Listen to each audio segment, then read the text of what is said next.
Recognize the gentleman from South Carolina, Mr. Duncan. Thank you, Mr. Chairman, and Secretary Jewell, thank you for being here and being forthright with your answers today. I've enjoyed the testimony. I want to clear up one thing real quick. Dr. Fleming was asking about hydraulic fracturing and groundwater contamination, and you said that there have been instances with the fracking fluid actually getting in groundwater. No, sir, I actually talked about injected fluids. Okay, so that was surface water runoff as the issues, the ones that I'm aware of where there's been any groundwater contamination that have been point to has been where something, hydraulic fluids have been stored on site and maybe had an event where they ran off into a stream or whatever. Is that what you're talking about, or are you talking about actually down in the earth getting into the aquifer? No, sir. I mean, there have been documented cases of fracking fluid on the surface contaminating groundwater, people dumping it illegally, those kinds of things. There has been evidence of groundwater contamination from injected fluids, but not specifically due to fracking. Okay. Thank you. I look forward to getting that information. So thank you for that. After 5 years of waiting, I'm thankful that we can look at the final PEIS for seismic testing in the Atlantic. However, this week the Bureau of Ocean Energy Management announced that they will extend the comment period for the Atlantic seismic PEIS for another 30 days. This, of course, again pushes back the date of the expected record of decision so that we can get permitting for seismic moving in the Atlantic.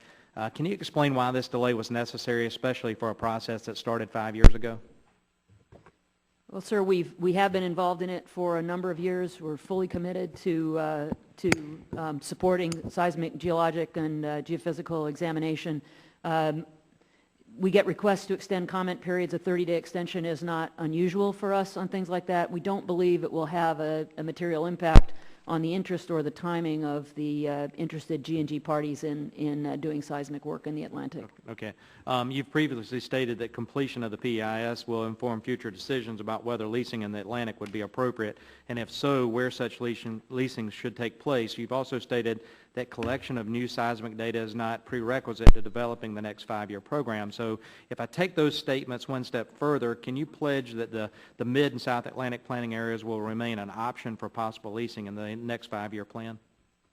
We certainly expect that, I mean, they certainly will be an option for possible leasing. Our expectation is we will have good data, and we will be looking very seriously at inclusion of the Atlantic based on the information that we know will be occurring over the coming years. Okay. Well, let me just ask it a different way then. In your words, can you pledge that your draft 2017-2022 5-year program will not close off the Atlantic leasing so long as we're still waiting on new seismic data be obtained and interpreted? Yes, we have no intention of closing off that area.